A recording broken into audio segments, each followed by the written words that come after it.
S'il y a bien des endroits spécifiques qui fascinent depuis plusieurs années maintenant les amateurs de mystères et d'étranges sur internet, ce sont bien les espaces liminaux. Ces espaces sortant tout droit de l'imaginaire, évoquant par la même occasion un sentiment qui est très commun à de nombreuses personnes, surtout celle de la génération Z, le sentiment de nostalgie. Si on peut croire que la nostalgie est de base un sentiment chaleureux et positif, il s'avère qu'en réalité, dans la plupart des cas, c'est bien souvent le contraire. Si on regarde bien la définition de la nostalgie, on peut tout simplement y lire tristesse et état de langueur causé par l'éloignement du pays natal, ou encore regret attendri ou désir vague accompagné de mélancolie. Certains parlent de la nostalgie comme une forme d'état dépressif, loin du sentiment chaleureux qu'on peut imaginer. Pourtant, ce qu'il y a de bien avec la nostalgie, c'est que c'est l'un de ces rares sentiments qui pousse notre imaginaire au-delà de nos retranchements, puisant dans notre mémoire et notre expérience pour créer des images de ces lieux nous semblant bel et bien réels. Cette image par exemple, ce lieu, cette aire de jeu, elle ne vous dit rien?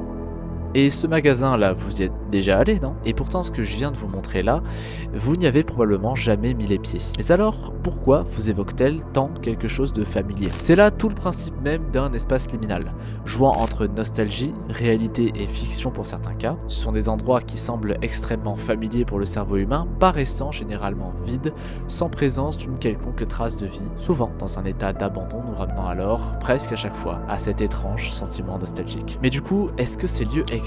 Ils semblent tellement irréels, hors du temps, et pourtant, aujourd'hui, ces lieux attisent la curiosité de milliers, voire de millions de personnes à travers le monde, et pour certains sont même si énigmatiques que des threads entiers leur sont dédiés sur les réseaux sociaux pour dénicher et découvrir leurs endroits exacts. Dans le premier épisode consacré à la recherche de ces lieux, nous en avions abordé 10, tous différents les uns des autres et comptant parmi les espaces liminaux les plus populaires. C'est une des vidéos qui vous a le plus marqué sur la chaîne, si bien que vous avez été nombreux à me mentionner en commentaire et en message privé votre volonté de voir une partie 2 à cette vidéo. J'ai longtemps hésité avant de faire cette deuxième partie en me disant que c'était inutile d'en aborder plus, sachant que j'avais fait je pense déjà les plus importants en quelque sorte, jusqu'à voir l'intérêt grandissant de celui-ci au fil des mois en voyant la vidéo exploser de manière assez inhabituelle. Par ailleurs, entre temps, dans la dizaine de sujets qu'on avait abordés, possiblement l'un des plus emblématiques d'entre eux a été retrouvé. Je veux bien sûr parler de la photo originale des backrooms. Et le pire c'est qu'elle a été retrouvée littéralement le lendemain de la sortie de la vidéo. Je vous renvoie vers le lien d'une vidéo parlant en détail du sujet, mais sachez que si vous revoyez aujourd'hui la vidéo, vous allez vite vous rendre compte que toutes les théories dites sont clairement à la ramasse par rapport à la réalité. Ce deuxième épisode va s'avérer être tout aussi similaire que le premier à quelques exceptions près. Nous allons toujours aborder 10 sujets, 10 lieux, 10 espaces liminaux emblématiques et parfois même méconnus avec une petite subtilité cette fois-ci à la fin, avec l'ajout d'une catégorie dédiée à vos liminal space. En effet, un abonné m'a partagé une de ces trouvailles que je vous présenterai à la fin de cette vidéo, donc restez bien jusqu'à la fin parce que ça vaut clairement le coup. Si vous aimez ce contenu, n'hésitez pas bien sûr à partager, liker et commenter la vidéo et à bien sûr vous abonner, ça aide à faire grandir la chaîne et je vous remercie d'ailleurs énormément d'être toujours aussi nombreux chaque jour. Et sans plus attendre, voici le premier lieu. Pour ce premier cas, nous allons aborder cette image. Il s'agit en apparence d'une bibliothèque complètement vide, aucun livre rangé dans les étagères à côté, et l'endroit semble avoir été complètement abandonné. Juste un écran d'ordinateur posé là, sur le comptoir, et quelques câbles traînant par-ci par-là. L'élément le plus visible de l'image se trouve être l'inscription écrite au-dessus, indiquant The End, soit tout simplement la fin. Et pourtant, si en apparence le contexte de l'image n'est pas choquant, quelques éléments viendront perturber la cohérence. Déjà, nous sommes en droit de nous demander si potentiel déménagement il y a, ce qui pourrait justifier le manque de mobilier et la différence d'objets rangés de manière à organiser un déménagement, que vous pouvez voir notamment d'ailleurs en fond de l'image. Mais du coup, pourquoi laisser un écran d'ordinateur et diverses machines autour? Dans le contexte d'un déménagement, les appareils électroniques sont souvent les premiers éléments qu'on récupère quand ils sont importants. En tout cas pour ma part, c'est ce que je récupère vraiment en priorité, étant donné que ce sont des éléments vraiment vulnérables. Ensuite, on remarque que les différentes sections ne sont pas complètement vides, notamment avec cette sorte de pancarte sur la gauche, étant la seule et unique restante de toute la section. Et enfin, le The End. Pourquoi l'avoir laissé là? Est-ce qu'il y a un double sens derrière?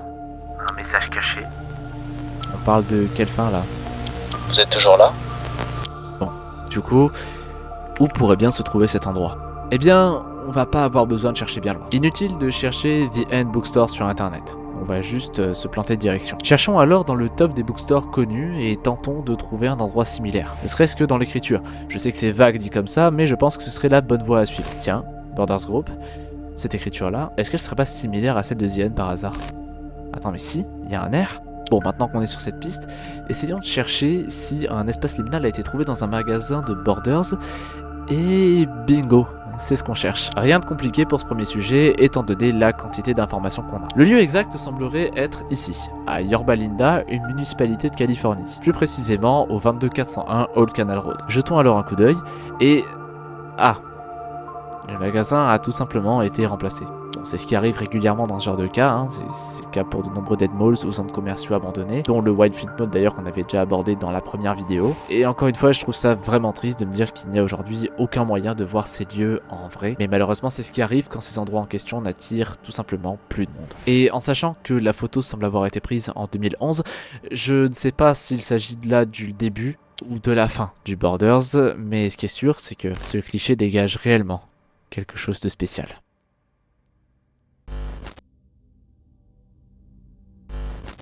Pour ce prochain sujet, nous allons nous plonger dans ce qui s'apparenterait à une salle de mariage ou une salle des fêtes. Cette salle que vous voyez là semble en apparence complètement abandonnée, avec du mobilier recouvert du fameux drap blanc qu'on peut retrouver d'ailleurs dans de nombreux déménagements ou de maisons abandonnées, se situe en fait dans un endroit que beaucoup d'entre vous doivent connaître puisque la localisation exacte s'avère être dans le Stanley Hotel dans le Colorado.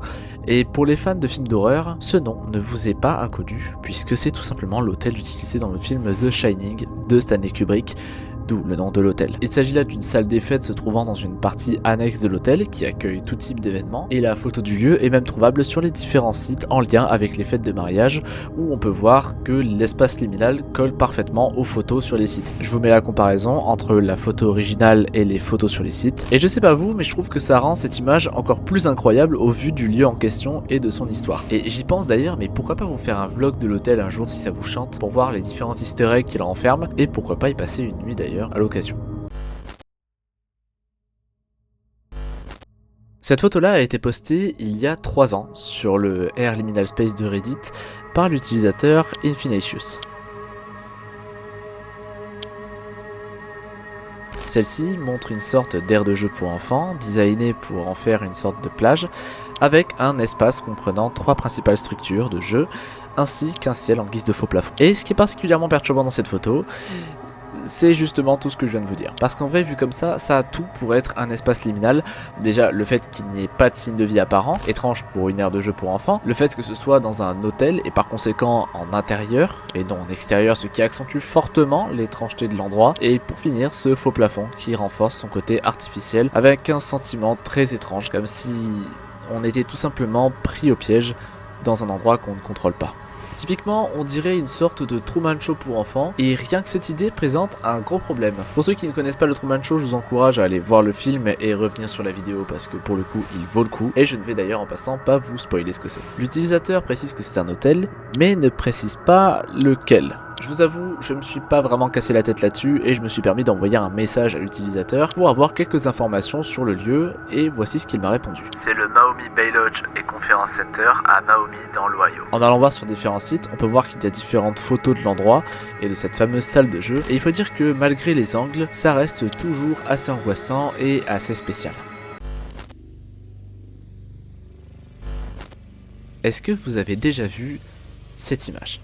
Cette image-là, c'est l'un des espaces liminaux les plus connus d'internet. Elle représente un couloir d'école ou d'université américaine, menant à une sortie vers l'extérieur, une porte entrouverte tenue par un plot. Ce qui fait que cette photo est aussi énigmatique, c'est majoritairement sa lumière, où on peut voir un halo jaune et blanc tout autour de la porte, au niveau des murs, et un contraste bleuté vers l'extérieur, avec les zones orangées et rouges qui ressortent de manière assez drastique. On peut voir aussi que le contraste de la photo et la luminosité ne sont pas hyper élevés, ce qui donne une image relativement sombre. Alors pourquoi je dis tout de suite que c'est une école ou une université américaine et pas d'un autre pays ? Eh bien, il faut savoir que c'est typiquement le genre d'intérieur de bâtiment que vous pouvez retrouver aux États-Unis, notamment avec ces triples sorties qui sont très utilisées dans les écoles américaines, notamment en cas d'évacuation pour favoriser le flux. Maintenant, reste à découvrir sa localisation exacte. Déjà, c'est important de préciser qu'à l'inverse du bookstore, cette image n'est pas du tout en lien avec les backrooms. C'est d'ailleurs quelque chose que j'ai oublié de préciser, mais le tout premier sujet avec le bookstore fait bel et bien partie des backrooms, et donc un réel niveau. Rien à voir avec ça, donc, sauf à une exception près, puisque cette image a bel et bien été utilisée dans un niveau des backrooms,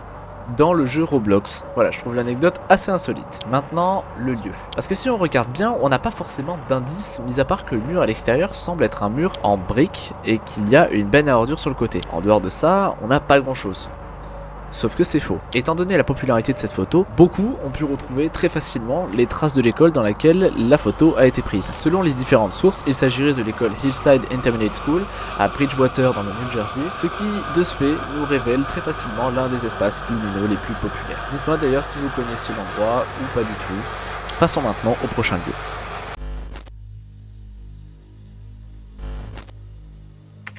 Bienvenue dans le niveau 5 des backrooms, l'hôtel. Un complexe hôtelier qui semble apparemment infini, donnant un lourd sentiment de malaise constant. Le niveau lui-même semble avoir été construit dans les années 30, avec des meubles datant de 1920 et se compose de 3 zones principales au niveau 5, à savoir le hall principal, la salle Beverly et la salle des chaudières. Voici une image significative de la salle principale du niveau 5. Celle-ci représente un grand hall avec cette fameuse architecture des années 30, un ensemble aux couleurs relativement dorées et sublimé par du marbre rouge. Cette salle, qui n'a pourtant rien de fondamentalement négatif, renferme pourtant des créatures toutes plus horribles les unes des autres. Je vous renvoie vers la vidéo de Backroom FR si vous souhaitez plus de détails. Maintenant que le contexte est posé, nous allons rester sur cette fameuse salle principale en essayant de localiser cet endroit. Étant donné que c'est un hôtel, en théorie la recherche devrait être relativement facile.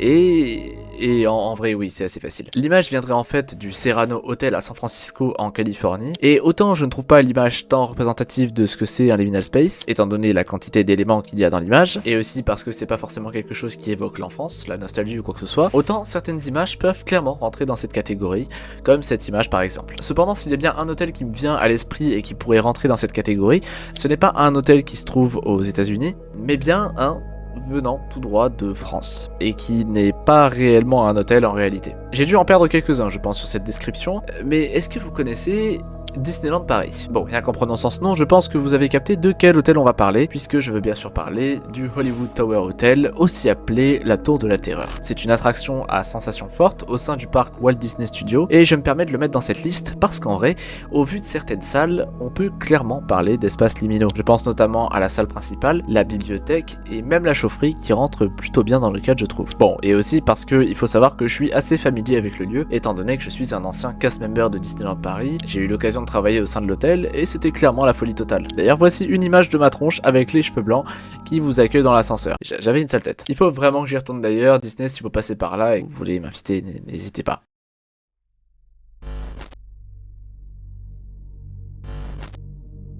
Revenons maintenant à du pur espace liminal avec cette photo. Celle-ci représente une entrée de magasin semblant mener vers un Toys R Us, une célèbre chaîne de magasins de jouets. A noter que si vous ne voyez plus cette enseigne aujourd'hui, c'est qu'elle est tout bonnement tombée en faillite courant 2017-2018, dont les derniers magasins seront rasés d'ailleurs les années suivantes. Une triste fin pour l'une des plus grandes chaînes de magasins des années 90-2000. Je pense que les plus vieux d'entre vous l'ont connu, moi y compris, et si vous êtes assez familier avec ce genre d'espace liminaux, vous vous doutez bien qu'on voit ici probablement les derniers instants d'un Toys R Us juste avant sa liquidation. Hormis le fait que la façade du magasin nous rappelle fortement les Dead Malls, je trouve que cette image représente parfaitement la nostalgie qu'évoque l'enseigne et son déclin par la même occasion. Concernant la localisation du lieu, c'est assez difficile de déterminer l'endroit exact étant donné qu'on parle là d'un centre commercial probablement disparu depuis. En effectuant quelques recherches associées à l'image, on tombe rapidement sur le site skycity2.blogsport.com qui est un blog ayant fait parution pour la première fois en 2006 avant d'arrêter toute activité en 2019 et qui a pour fonction de répertorier de nombreux dead malls et autres spots abandonnés. Je vous encourage vraiment à aller voir le site parce qu'il y a vraiment de vraies pépites dessus. En fouillant sur le site,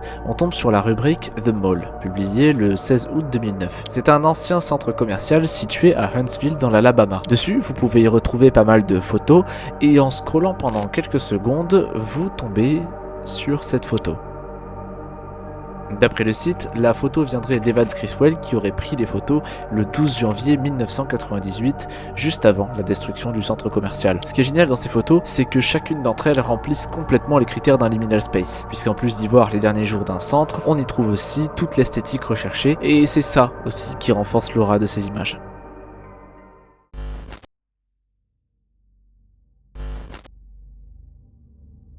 Cet endroit que vous voyez là, il est bel et bien réel. Ce n'est pas une fiction, ou un décor, ou quelque chose dans le genre, c'est une salle bel et bien réelle. Et on est d'accord pour dire que c'est l'un des endroits les plus bizarres qui existent. Cette salle représentant l'intérieur d'une bouche grandeur nature est assez difficile à localiser tant l'endroit est réellement mystérieux. Je me suis donc permis d'effectuer alors quelques recherches sur le sujet en tapant d'abord Mouth Room pour savoir si quelqu'un y était déjà allé auparavant. Et le moins qu'on puisse dire, c'est qu'il ne m'a pas fallu longtemps avant de tomber sur une image relativement similaire sur le papier. Celle-ci a été prise par l'utilisateur Alpharex1 sur Reddit qui posta cette image en citant « Je suis allé dans la Smile Room ». Et on peut voir déjà quelques similitudes par rapport à la photo originale. Déjà, on a le sol, les dents et l'aspect global de la salle, mais certains éléments semblent avoir totalement disparu, notamment les tableaux sur le côté ou encore la salle derrière les portes qui semble être totalement différent, surtout quand on regarde d'autres photos du lieu. Et ça me permet de rebondir sur l'endroit exact où se trouve cette salle. Il s'agirait du Museo de los Niños à San José dans Costa Rica, une sorte de musée pour enfants avec toutes sortes de salles et d'activités faites pour eux. C'est un concept assez obscur en France, il faut le dire, puisque les rares activités pour les enfants qu'on a chez nous se limitent à des aires de jeu et c'est tout. Bon, en tout cas, n'hésitez pas à me dire dans les commentaires si vous connaissez des lieux similaires à la Smile Room. Je suis curieux d'avoir votre ressenti. En tout cas, une chose est sûre, l'image de base reste quand même relativement perturbante.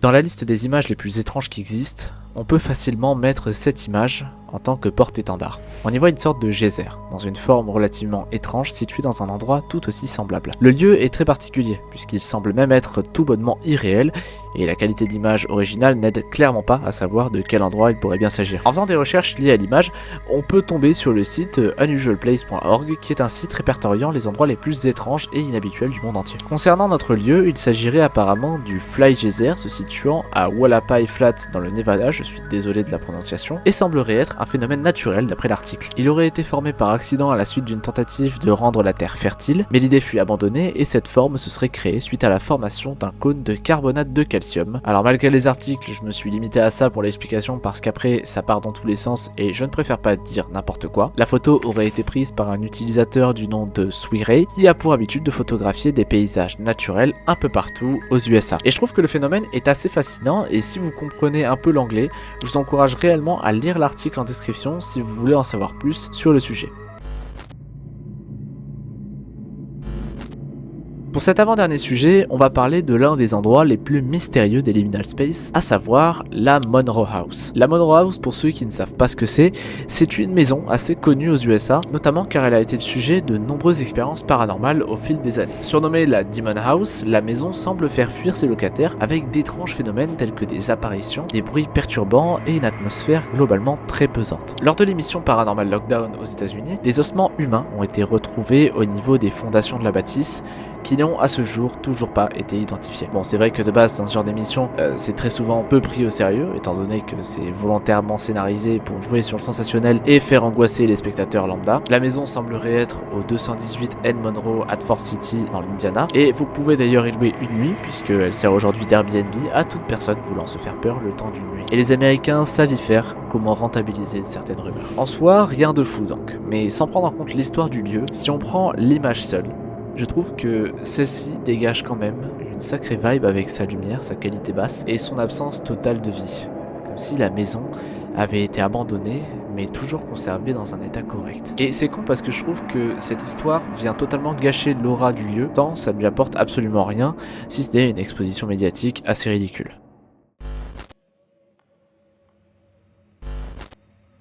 Pour le dernier sujet de cette vidéo, on va aborder l'un des endroits les plus iconiques de l'histoire des backrooms, à savoir les pool rooms. Les pool rooms, ce sont ces salles étranges faisant penser directement aux piscines municipales et aux sources thermales. Ils sont représentés dans le lore des backrooms par plusieurs images telles que celle-ci représentant un couloir presque entièrement carrelé avec de l'eau au sol, ainsi que celle-là montrant en son centre un escalier central en spirale. Dans le lore, il s'agit du niveau 37 des backrooms, comprenant un complexe infini avec des structures de ce type relativement aléatoires, mais qui se ressemblent toutes plus ou moins. Maintenant, plusieurs questions se posent. Dans un premier temps, est-ce que ces lieux existent-ils réellement? Et si c'est le cas, où est-ce qu'ils pourraient bien se situer? Eh bien, je suis désolé de vous l'apprendre, mais ces lieux n'existent pas. Et honnêtement, je suis assez dégoûté de me dire que c'est un rendu Blender, parce que oui, en effet, c'est un rendu 3D, tant l'endroit a l'air profondément réel, et a raison d'eux, puisque c'est inspiré tout de même de certains endroits dans le monde, dont l'exemple que j'ai trouvé, à savoir le Emmendingen Water Reservoir en Allemagne, qui semble être l'exemple le plus représentatif de ce qu'est une pool room. En dehors de ça, je n'ai pas trouvé d'autres exemples concrets, donc si vous avez des informations sur le sujet, n'hésitez pas à m'envoyer un message privé sur Instagram ou par mail, parce que c'est réellement quelque chose qui m'intrigue de fou. Surtout que je suis absolument persuadé d'en avoir déjà vu une au moins une fois dans ma vie, donc c'est que ça doit bien quand même exister en France ou même ailleurs.